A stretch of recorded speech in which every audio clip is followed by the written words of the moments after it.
Hey y'all, welcome to Cooking with Miss Holt. We are gonna make a pound cake today, but not my pound cake. We are making MeMe's pound cake from her cookbook.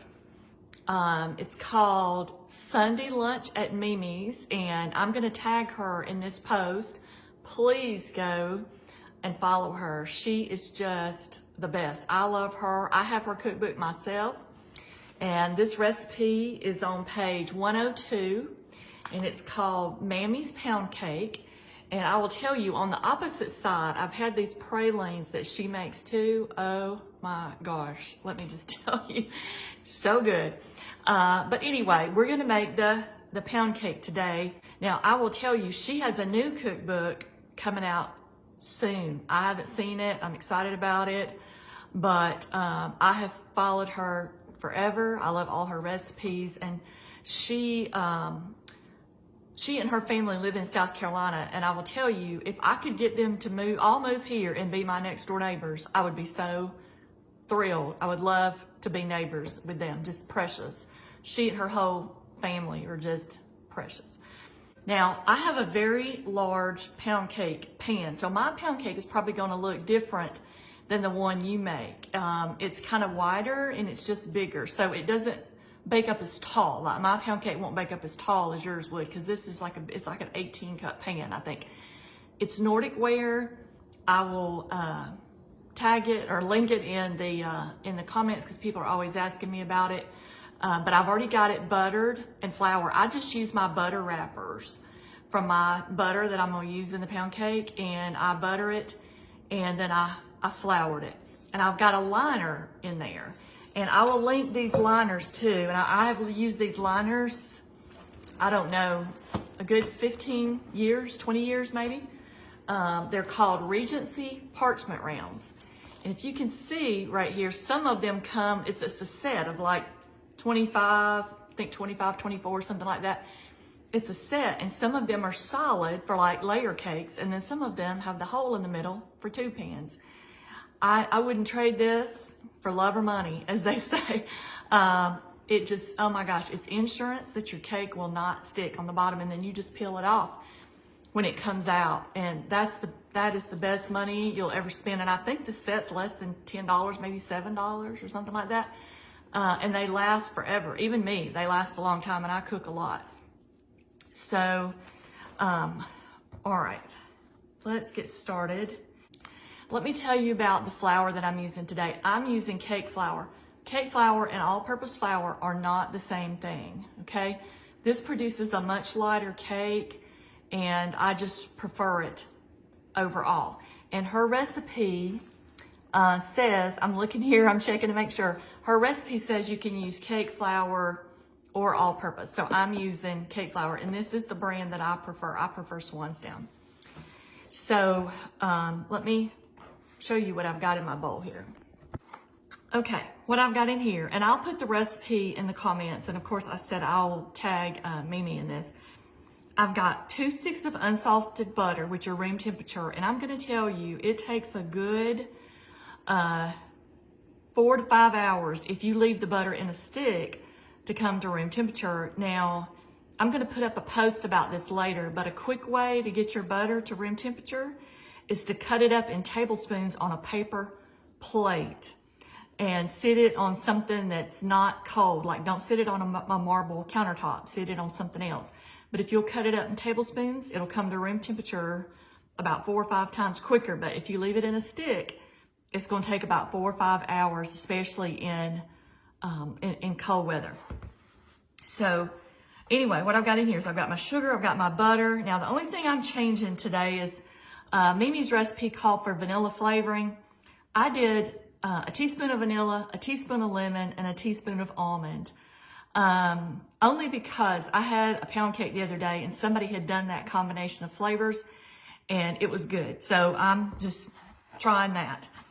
One of the main reasons I wanted to try Mimi's recipe, or her pound cake recipe today, was because it's got buttermilk in it. I've never made a pound cake that has buttermilk in it, but I know that's got to be good.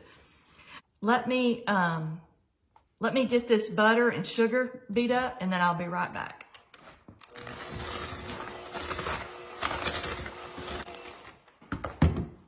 Oh, I'm sorry. I forgot to add my Crisco. It calls for a half a cup of Crisco.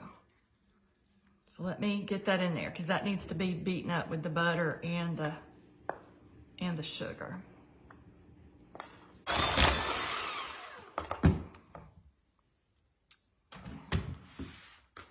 Okay, y'all, I've got my butter and my Crisco and my sugar beaten up.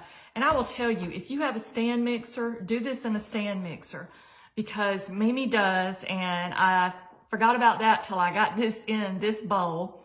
So I'm just gonna have to, do it the old-fashioned way by hand, but it's better if you do it in a stand mixer. So anyway, that's my butter and Crisco, sugar, and my flavorings. Now, she calls for 5 extra large eggs. I didn't have extra large eggs, so I'm using 6 regular eggs or 6 large eggs, I'm sorry. And your eggs need to be at room temperature because if they're not, the cold eggs will make your butter go back to solid and you do not want that. So you need to beat these in one at a time. So let me do that and then I'll be right back.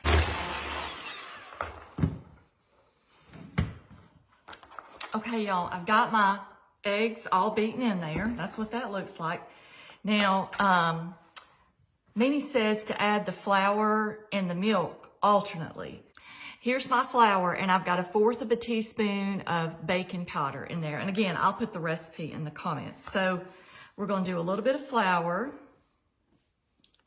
And you want to alternate this, but you want to end with dry. You always want to end with dry when you're alternating flour and liquid to a recipe.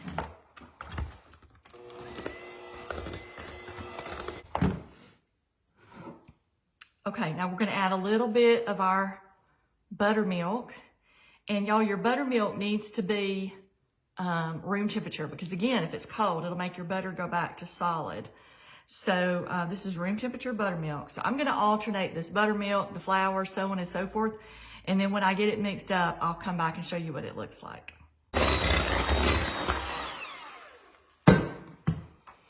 Okay, y'all, I've got it mixed up like that. And that's what it looks like. Now, Mimi says to set a timer for 10 minutes and mix it on low. And that's why I said it's probably better if you have a stand mixer. But I'm just going to have to do it by hand. And that'll be all right.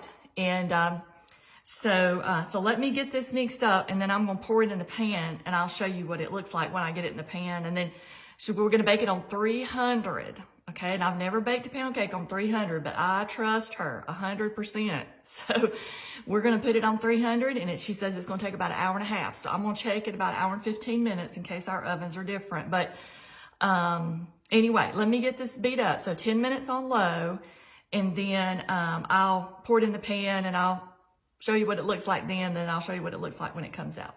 I'll be back. Okay, y'all, our pound cake is ready to go in the oven. I'm gonna put it in there on 300 for 1.5 hours. I'll check it at 1 hour and 15 minutes. Okay, y'all, our pound cake from Sunday lunch at Mimi's, it's Mamie's pound cake, is out of the oven, and it looks so good, and it smells so good. That buttermilk makes it smell really good. So I'm gonna let it cool for a little bit, and then I will turn it out, and I'm gonna put a glaze on it, and I'll show you what it looks like in a little bit when we get it out and glaze it. Okay, y'all, our Mamie's pound cake, the buttermilk pound cake is what I'm calling it, from Mimi's cookbook, Sunday lunch at Mimi's, is finished, and I just put a glaze on it, which was just powdered sugar and water. But it smells so good, and it's still warm. So in a minute, when it cools, I'll try to cut a piece and videotape that. But I wanted to show you a video of it while it was warm too. So it smells so good, and I want to thank Mimi and her family for letting me do this from her first cookbook. And I just appreciate them so much, and everything in it is good. I've made more than this recipe from it, I assure you, and it's very good. So let me stop this here, and I'll come back with a picture of the cut cake later. Okay, y'all, I've cut into our cake right there, and you can see, and then I have a little piece that I've cut down here. It looks great, so we're gonna try it just here in a second. Let me move it over out of the shadows right there so you can see, but it looks delicious, and I can't wait to try it, and I will see you soon.